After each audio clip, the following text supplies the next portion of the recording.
तो जिस paper industry की या पेपर मिल की मैं बात कर रही हूँ, जिसका मैं अभी एनर्जी वास्तु करके आई थी, वहाँ पे उनको ना कुछ मल्टीपल इश्यूज आ रहे थे। One of the issue was कि उनकी जो मशीनरीज लगी हुई थी वो बार बार खराब हो रही थी, और बहुत ही फ्रीक्वेंट टाइम पे एक ठीक होती थी, दूसरी खराब हो जाती थी, दूसरी ठीक होती थी, तीसरी खराब हो जाती थी।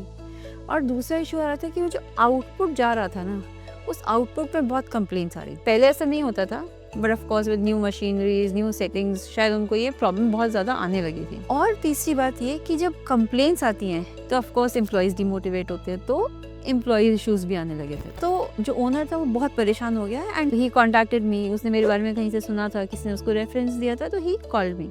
मैं गई और मैंने देखा, तो उसने मुझे बोला कि मैंने ऑलरेडी ट्रेडिशनल वास्तु से करवा रखा है ऑलरेडी सब चीज़ें, लेकिन फिर भी there are issues that I face. When I saw that there was a lot of energy block. One of the examples I will give you is कि जो श्रेडर मशीन होती है, कि जब आप पेपर काटते हैं और पेपर वेस्ट निकलता है, तो उसके लिए एक श्रेडर मशीन भी होती है, उसमें श्रेड करके एंड देन यू रिसाइकिल। तो जो श्रेडर मशीन थी वो एक ऐसी एनर्जी जोन में थी कि जहाँ पे वो ब्लॉक कर रही थी बहुत एनर्जी को, मनी फ्लो को, मशीनरी फ्लो को, राइट।